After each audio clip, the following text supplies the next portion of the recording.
弟兄姊妹平安，今天是2025年1月25号。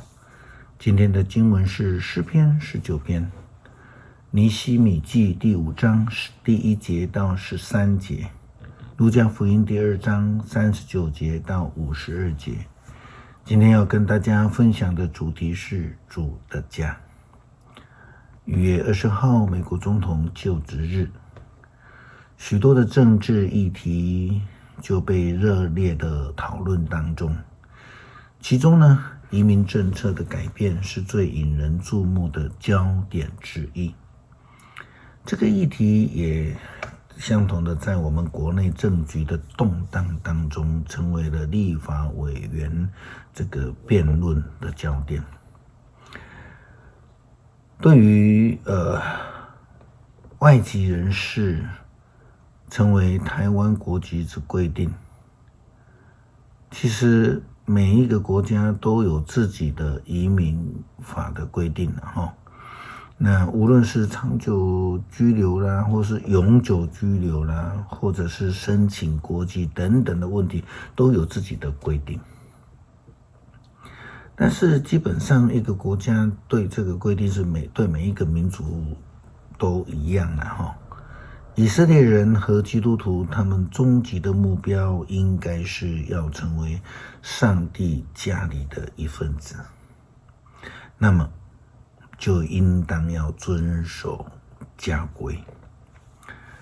尼希米记第5章第1节到13节记载了被掳时期的以色列人彼此之间的纷争，他们这些官长的不公义，因为没有按照公理来分配食物，或是收取这个税金等等的，就是没有按照规定按照需要，然后他们其实是徇私的。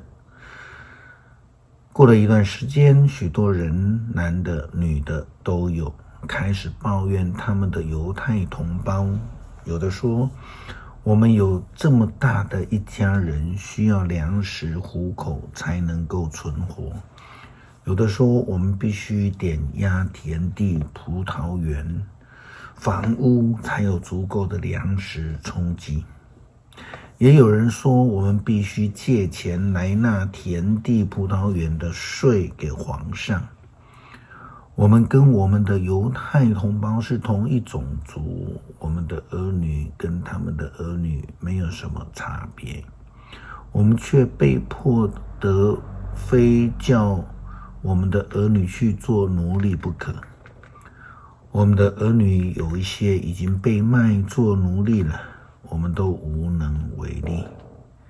因此我们的田地和葡萄园都被人夺走了。我听到他们的哀叹和抱怨，很是生气，决定要解决这事。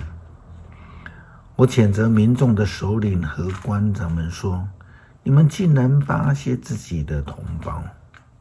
我聚集群众开会来处理这个问题，对他们说，我们曾经尽最大努力赎回那一些不得已经卖身给外族的犹太弟兄，现在你们竟强迫弟兄出卖自己给你们，给自己的犹太同胞。领袖们默不作声，没有话可说。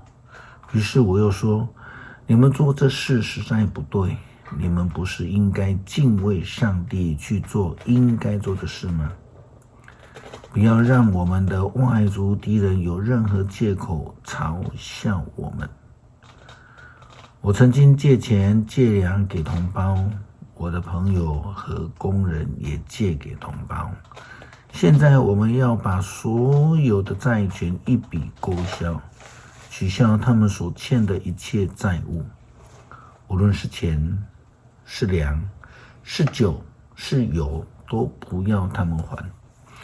要立刻把他们点压的田地、葡萄园、橄榄园和房屋还给他们。领袖们回答，我们愿意照你的所说的去做，归还财产，不向他们索价，所在。于是我召来祭司，叫领袖官员们在他们面前发誓，要遵守刚刚的诺言。然后我解下围在腰间的带子，抖着说：上帝要抖掉那不守誓言的人，夺走他的房子和他所拥有的一切，使他一无所有。所有在场的人都说阿们，并且赞美上主。民众照他们的许诺做了。当耶稣基督到了耶路撒冷圣殿之后，留在了圣殿里，他就跟经学士们讨论圣经。他告诉着急找他的玛利亚说：我不是应当在我父的家里吗？而耶稣基督留在圣殿里的表现，就像一位上帝家里的人那样的成熟，有智慧，有恩赐。路加福音第2章39节到52节这样说道：约瑟和玛利亚按照主的律法履行了一切所规定的事，就回到加利利，到他们的本乡拿撒勒去。孩子渐渐长大，健壮而有智慧，上帝的恩宠与他同在。耶稣的父母每一年都上耶路撒冷守逾越节。耶稣12岁的时候，他们照例前往守节，节期完了，他们动身回家。孩童耶稣却逗留在耶路撒冷，他的父母不知道这件事情，他们找不到他，以为他在同行的人群当中，走了一天的路程，才开始在亲友当中来寻找他。他们找不到，就回耶路撒冷去了。3天之后，他们才在圣殿里找到他。他正坐在犹太教士的中间，边听边问。所有听见他的人都惊奇他的聪明和对答。他的父亲看见他，他的父母亲看见他，觉得非常惊讶。他的母亲对他说：孩子，为什么这样对待我们？你父亲和我非常焦急，到处找你呢。耶稣回答说：为什么找我？难道你们不知道我必须在我父亲的家里吗？可是他们都不明白他说这话的意思。于是耶稣和他们回拿撒勒去，事事都顺从他们。他母亲把这一切的事都牢记在心里。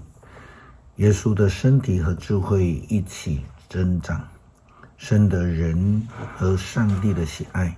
是的，在上帝的家里的人之言行举止，要像在上帝家里的样子，要遵守上帝的家里的规定，要有成熟的生命，要有以上帝的公理来待人。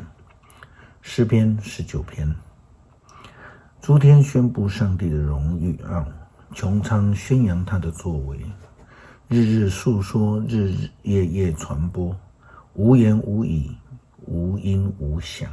然而他们的音讯传遍人间，他们的言语远达天涯。上帝在天空为太阳安设帐幕，太阳像新郎走出洞房，像勇士欢欣奔跑。他从天的这一边出来，绕到天的那一边，他的热量普及万物。上主的法律完备，使人的生命更新。上主的命令可靠，使愚蠢的人得智慧。上主的法则公正，使顺从的人喜乐。上主的训诲透彻，使人的心眼明亮。上主的规范纯真，永远存留。上主的判断准确，始终公道。他们比金子可贵，胜过最精纯的金子。他们比蜂蜜甘甜，胜过最纯净的蜂蜜。这一切使你的仆人深受警惕，仆人谨守，获益无穷。谁能看见自己的过错呢？求你宽恕我无意之间的过失，求你使我不至于故意犯罪，不容许罪恶支配我，这样我就能成为无可指责的人，免犯悖逆重罪。上主，我的避难所，我的救赎者啊，愿我的言语，我的心思都蒙你悦纳。恳求上主让我们为主的家，成为主的家的一份子，让我们领受呼召，成为神家的儿女，帮助我们活出美好的生命，就能够追求真理，有美好的见证。祷告奉主耶稣基督圣名求，阿们。